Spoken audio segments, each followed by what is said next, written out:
ఇప్పుడైతే మనతో ఉన్నారు మేకప్ ఆర్టిస్ట్ సార్. మీ పేరు? మై నేమ్ ఇస్ బాబు, చరిత్ర మేకప్ అకాడమీ.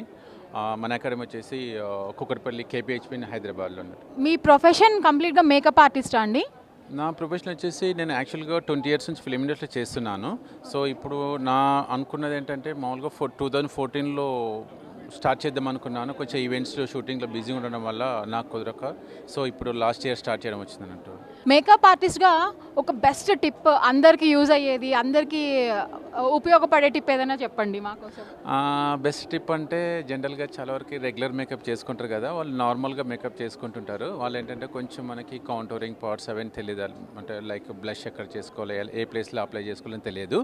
సో ఏంటంటే వాళ్ళకి కాంటోరింగ్ కూడా forehead contouring and cheekbones contouring and contouring places ఉంటాయి కాబట్టి ఆ ప్లేస్ని హైలైట్ చేసామంటే మనకి ఫేస్లో అనేది బ్యూటీనెస్ అనేది ఇంకా హైలైట్ అవుతుంది అన్నట్టు. ఇప్పుడు రెగ్యులర్గా మేకప్ వేసుకొని అందరికీ స్కిన్ పాడైపోద్దని ఒక డౌట్ ఉంటుంది కదా, దానికోసం ఒక టిప్ చెప్పండి. అంటే ప్రోడక్ట్స్ మనం చూజ్ చేసుకున్న ప్రోడక్ట్స్ని బట్టి ఉంటుంది. మనం బ్రాండెడ్ తీసుకున్నామంటే చాలా బాగుంటుంది, బట్ మేకప్లో కూడా చాలా బ్యూటీనెస్ కూడా వస్తుంది అన్నట్టు మేకప్ చేసుకోవడం వల్ల. సో అందుకని ద బెస్ట్ ప్రోడక్ట్ చూజ్ చేసుకున్నామంటే కనుక ఏ ఎఫెక్ట్స్ ఉండవు అన్నట్టు.